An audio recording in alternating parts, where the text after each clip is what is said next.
diturunkan itu tidak lebih dari 5 atau 7%. Jadi pemeliharaan jalan itu sepanjang 1260 km itu karena PAD kita belum memadai. Bukan berarti kepala dinas memprioritaskan ke yang lain atau Pak Bupati memprioritaskan ke yang lain, akan tetapi kita kan ada pelayanan-pelayanan yang lain seperti pendidikan dan kesehatan. Jadi 1260 km itu hanya bisa terjamah 7%, maksimal 10%. Jadi yang mana prioritas itu tadi?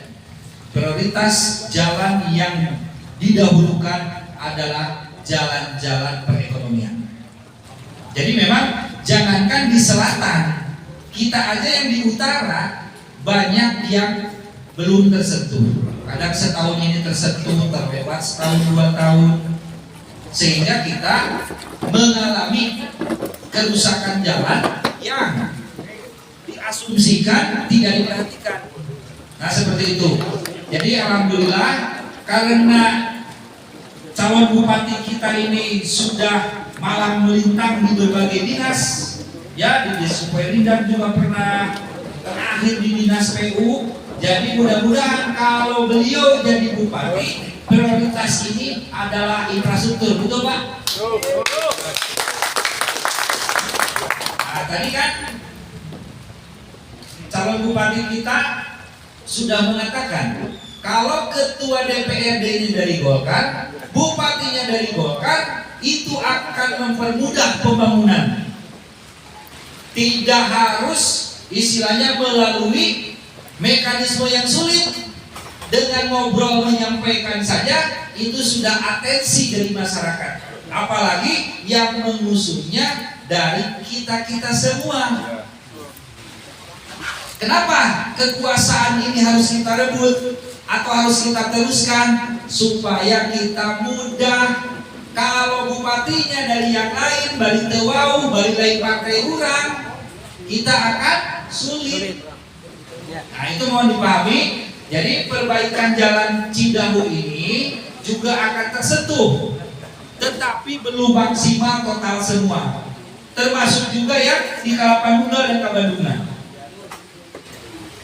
Jadi pernah Pak Asep Djafar ketika menjadi kepala dinas pernah mengusulkan juga bahwa status jalan antara Bojong Genteng Kalapanunggal Kabandungan ya Pak, untuk di statusnya dialihkan ke provinsi. Supaya apa? Supaya anggarannya tiap tahun bisa turun.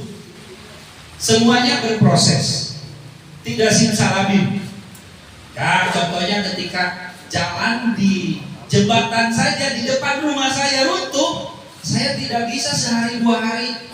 Kebetulan Pak Kadis juga sedang dalam Pak calon bupati kita waktu itu sebagai kepala dinasnya. Tapi alhamdulillah respon ya paduan antara saya ketua komisi dengan waktu itu kepala dinasnya calon bupati kita 5 bulan beres. Tapi dengan regulasi dan aturan yang ada. Ya, itu mohon dipahami. Jadi semua tertuang di visi-visi Pak Bupati kita. Dan yang paling kita banggakan kalau kita meneruskan ya kekuasaan ini lewat Pak Asep Djafar sebagai bupati, kita akan mudah Pak. Kenapa harus kita perjuangkan mati-matian? Supaya ketua PK dan PD pun bisa berbuat di daerah, melancarkan aspirasi itu. Terus yang akan saya jelaskan tadi mekanisme internal kan tadi sudah ya. Sehingga Pak Asep Djafar itu sudah melalui lewat pleno, lewat survei Jawa Barat dan sebagainya. Sekarang partai koalisi kita pun sudah melakukan itu bertahap. Dari DPC Gerindra, DPC P3 meneruskan persetujuan M1-nya Pak Asep Djafar.